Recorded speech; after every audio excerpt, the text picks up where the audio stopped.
मध्य पूर्वेत तणावाचा सावट, इराण आणि इस्रायल यांच्या संघर्षाची शक्यता, अमेरिकेच्या हालचाली आणि अशा स्फोटक परिस्थितीत भारताचे पंतप्रधान नरेंद्र मोदी इस्रायल दौऱ्यावर. प्रश्न एकच, ही केवळ औपचारिक भेट आहे की मोठ्या रणनीतीचा भाग? आजच्या या व्हिडिओत आपण समजून घेऊया या दौऱ्यामागचं खरं गुपित काय आहे.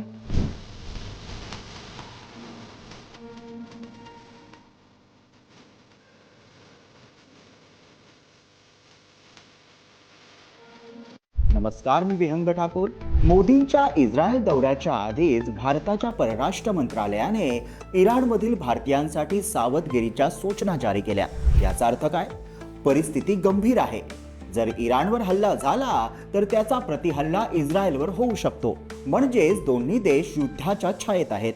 अशा वेळी भारताचे पंतप्रधान इस्रायलमध्ये जाणं हे फक्त धाडस नाही, तर एक स्पष्ट संदेश आहे. भारत या प्रदेशात सक्रिय आणि निर्णायक भूमिका बजावणार आहे.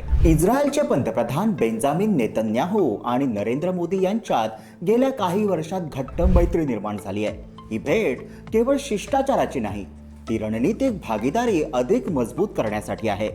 भारत इस्रायल सहकार्याचं मुख्य क्षेत्र संरक्षण आणि सुरक्षा, सायन्स आणि टेक्नॉलॉजी, इनोव्हेशन, कृषी आणि जलव्यवस्थापन, व्यापार आणि गुंतवणूक. पण मोदींच्या या दौऱ्यात सर्वाधिक चर्चा होते ती डिफेन्स टेक्नॉलॉजीची. इस्रायल हा भारताचा दुसरा सर्वात मोठा शस्त्र पुरवठादार देश आहे. Drones, missile system, surveillance technology या सगळ्यात इस्रायल आघाडीवर आहे. या दौऱ्यात नवीन संरक्षण करार, तंत्रज्ञान हस्तांतरण, AI आणि क्वांटम टेक्नॉलॉजीत सहकार्यावर चर्चा अपेक्षित आहे. म्हणजेच ही भेट भारताच्या राष्ट्रीय सुरक्षेशी थेट जोडलेली आहे. इस्रायलने भारताला खोलवर हल्ला करण्याची विशेष क्षमता राखणारी गोल्डन होरायझन बॅलिस्टिक क्षेपणास्त्रे देण्याची तयारी दर्शवली आहे. हवेतून जमिनीवर मारा करणाऱ्या या क्षेपणास्त्रांच्या करारास शत्रूच्या हवाई संरक्षण प्रणालीच्या धोकादायक क्षेत्राबाहेर राहून खोलवर हल्ले चढवण्याच्या भारताच्या क्षमतेत विलक्षण बदल घडू शकतो. सोबतच नेतन्याहू यांनी अलीकडे हेक्सागन अलायन्सची संकल्पना मांडली आहे. या प्रस्तावित सुरक्षा समूहात भारत, ग्रीस, सायप्रस तसेच काही अरब आणि आफ्रिकी देशांचा सहभाग अपेक्षित आहे.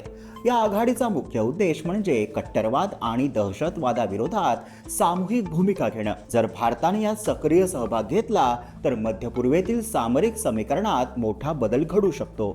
मोदींच्या दौऱ्याच्या एक दिवस आधी भारत आणि इस्रायलने फ्री ट्रेड ॲग्रीमेंट चर्चेला सुरुवात केली. 2024-25 या आर्थिक वर्षात दोन्ही देशांतील व्यापार सुमारे $3.62 अब्ज पर्यंत पोहोचलाय. दोन्ही देशांदरम्यान फ्री ट्रेड ॲग्रीमेंट झाल्यास व्यापार वाढेल, MSME उद्योगांना फायदा होईल, टेक्नॉलॉजी आणि इनोव्हेशन क्षेत्राला गती मिळेल. म्हणजेच हा दौरा केवळ सुरक्षा नव्हे तर आर्थिक दृष्ट्याही महत्त्वाचा आहे.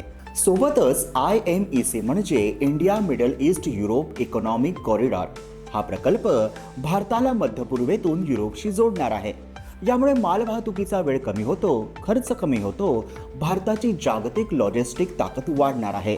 मोदी इस्रायलच्या संसदेला म्हणजेच नेसेटला संबोधित करणारे पहिले भारतीय पंतप्रधान ठरलेत. हा केवळ सन्मान नाही, तर भारत इस्रायल संबंधांच्या नव्या पर्वाची घोषणा आहे. मध्य पूर्वेत युद्धाचं सावट असताना मोदींची इस्रायल भेट ही केवळ धाडसाची कथा नाही, ती आहे राष्ट्रीय सुरक्षेची रणनीती, आर्थिक विस्ताराचा प्लॅन आणि जागतिक पातळीवर भारताची भूमिका मजबूत करण्याची चाल. भारत आता फक्त प्रेक्षक नाही, तो जागतिक राजकारणात सक्रिय खेळाडू आहे. मोदींच्या या भेटीतून भारत इस्रायल संबंध आणखीन बळकट होतील का, हे पुढील काही दिवसात स्पष्ट होईल. पण एक गोष्ट नक्की, हा दौरा साधा नाही, तो भविष्यातल्या मोठ्या समीकरणांची सुरुवात असू शकतो. तर याविषयी तुमचं मत काय, कमेंटमध्ये लिहा. व्हिडिओला लाईक करा, शेअर करा आणि आमच्या YouTube चॅनलला सबस्क्राईब करा.